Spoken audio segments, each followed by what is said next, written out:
Hey, it's Mike here. Just leaving Crystal River. We're in the boonies. I might lose you, but I want to give everybody an update best I can here. We are heading to Perry.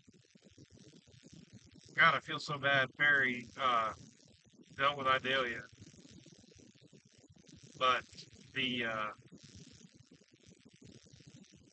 Chamber of Commerce there hooked me up with a room, and I usually rarely ever take anybody up on anything, but it's impossible to find rooms. People evacuate, so I was really lucky. So thanks, Chamber of Commerce there and hooking me up. The storm, I just posted a graphic.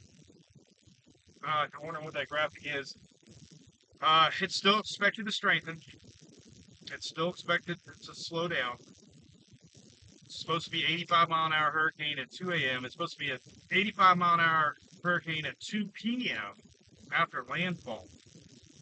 So if that's the case, one thing we got to worry about. Uh-oh, lost my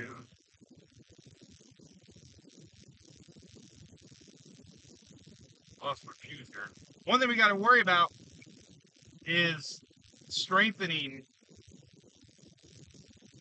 towards landfall. So from about 2 a.m. whenever landfall is, they'll have a few more hours, a little stronger. So anyway, the pitcher mile an hour is 85 miles an hour. Surge still 6 to 10 foot. We've had tremendous flooding in the west side of Florida. Oh my goodness. The surge, the high tide, tremendous. It's inching its way up the coast. So it's got to be below center in order for that to happen. Um, Once that center passes you horizontally, then your best chances are for surge to come in off the Gulf of Mexico. So we're likely to see another round of surge in the same spots that already had it. So check your tides. Once these waves start coming in off the Gulf, you're going to have more surge. The low tide won't be able to escape, meaning the high tide is going to come back in. Sometimes more than the original, what you saw today. So usually you get 2 rounds of these as a passing tropical system. Radar right now is incredible. There's a line of storms right now currently on the east coast of Florida. Be too many here for you. That is absolutely brain training like I've never seen. It's like wrapping all the way around Gainesville, all the way to Miami right now. It's a huge feeder band. Lots of weather warnings are going on right now. Heavy rain, man. My phone was going nonstop today. Tornado warnings, flood warnings, surge warnings, all that from my hometown of Pinellas County. Uh, and it's going north. They did extend the hurricane warnings a little bit to the west. That is because our system is wrapping storms around the top side and expanding the area that might deal with hurricane conditions. They stretch now deeper into the panhandle. That might have been a little shock to a lot of y'all because there's a lot of chatter that this thing was going east when it really wasn't. Sometimes these wobbles are very, very misleading. They look like they're wobbling, but they're not. So officially going north. We do have hurricane warnings now stretched a little more to the west. And then we're going to see this rain. I posted a graphic earlier that we're in a high pink flood potential, which is extremely rare. They don't issue pink flood warnings very often. And to have them 2 days in a row, tomorrow and Wednesday, pretty much the same area, man, that is one of the big concerns with our system, is rain chances. But man, there's, I guess the one trend that seems pretty constant is we're not seeing this thing reemerge and re-strengthen closer to, the Carolinas.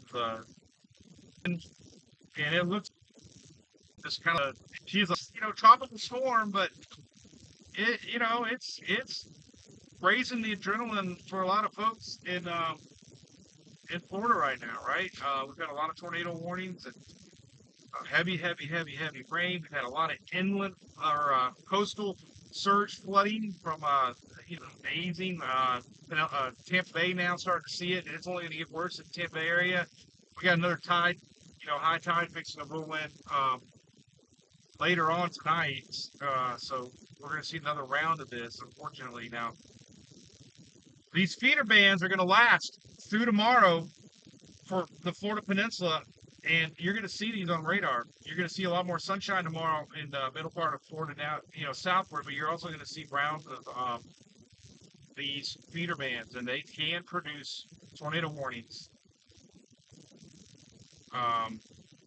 That's something you gotta, keep a close eye on, man.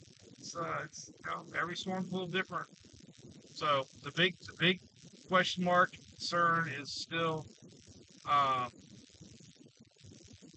the flooding that might come to Savannah, Charleston, that whole area right there, along South Carolina, Georgia there, even inland, kind of flashbacks from Florence, right? Florence, I think 33 inches, I think I read, fell during Florence back in 18.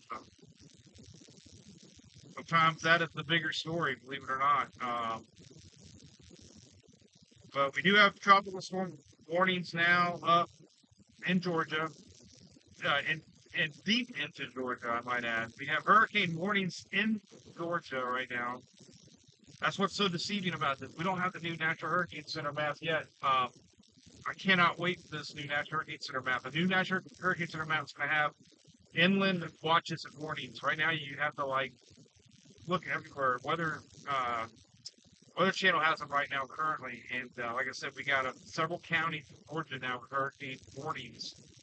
As this thing isn't going to just disappear after it makes landfall, it's still strengthening. So, in tropical storm warnings extend all the way to Brunswick and Savannah and deep into Georgia. But I don't know where I'm riding it out. Every storm's a little different. The winds are going to be interesting. Inland winds are going to be interesting. Could see some areas that a little west of Perry, if this thing continues on that track, that might not have been affected as much. So it's got a tornado warning north of Gainesville. But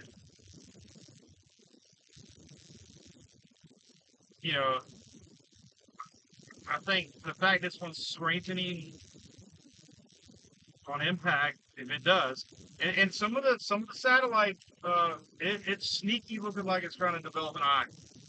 Now, hurricane hunters are out there right now. I got a link to the website. It's on the app, tropicaltidbits.com. Levi's got all the hurricane hunter data, but I just posted the IR, and there is signs of this thing developing a clear eye. And typically, when a hurricane seals off its eye, it's defending that dry air, and then it can really strengthen. Again, the number one thing against this Debbie right now is time. Time. Unfortunately, now it's wow. I know they were pounding the windows. We have 3 or 4 tornado warnings in our area too.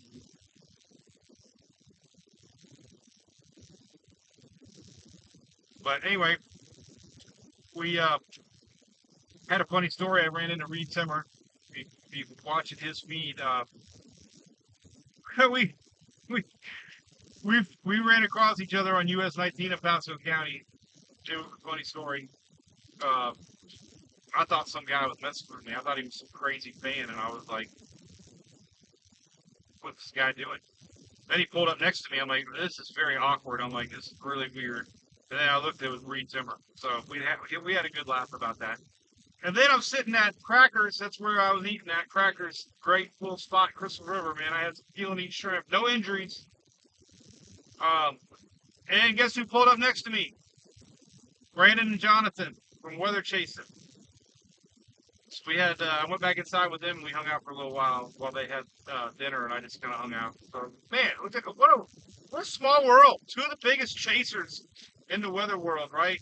We bumped into each other, we hung out a little bit. So, crazy. But again, big thanks to Perry, Chamber of Commerce, Taylor County.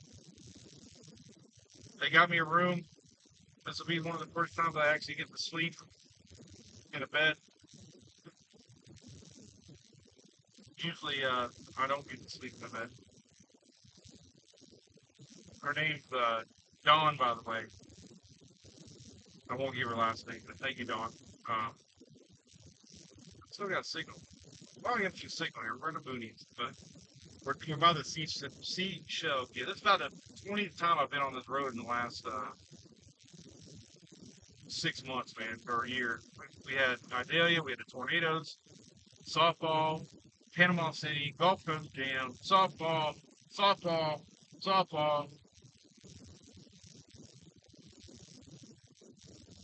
I like the orange lights behind me. I added 2 more me, you know now. You got the alert. Shouldn't be much surprise here about what we got. You just know that the rain is the big thing coming. And there'll be some isolated tornadoes with these feeder bands. Just remember, they're going to be starting to get close to the Atlantic side if they already aren't there already. But same thing that's happened in Carolina, the next overnight for sure, as this thing goes north. And we're still going to have them through Florida tomorrow. It'll be really freaky for some of y'all new to tracking tropics to see feeder bands still chasing a low that's not even, that's possibly inland by tomorrow. So one thing Kevin Guthrie brought up that I didn't really think about, it makes so much sense. Our rivers are already pegged over here in the northern part of Florida. We've had a lot of rain in the last several months, and the rivers are not low. And all this rain has to go somewhere, and it's going to come into these rivers eventually. So they're worried about river flooding days after Debbie's gone. That's one of the issues that they're concerned about is inland flooding from the rivers. And this is one of our little roads. You saw 121 goes all the way to Newberry.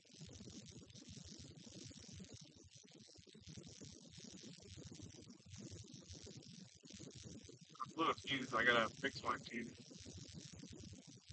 I didn't literally blow a fuse. I just blew a fuse. Literally. Blew a fuse. I didn't blow it. I probably should have got gas. About a half a tank. I got 20 gallons of gas in the back, by the way. I think I'm pretty good. I have 4 or 5 gallon cans that are filled up. So. Surprised we still got internet on this little lonely stretch of highway here.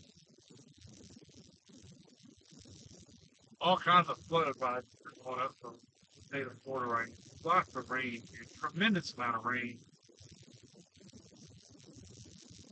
Oh, it's so cute. Let me tell you a little story about Sarah. So Sarah and Emily, she's my daughter. They had to go out in the storm and get smoothies.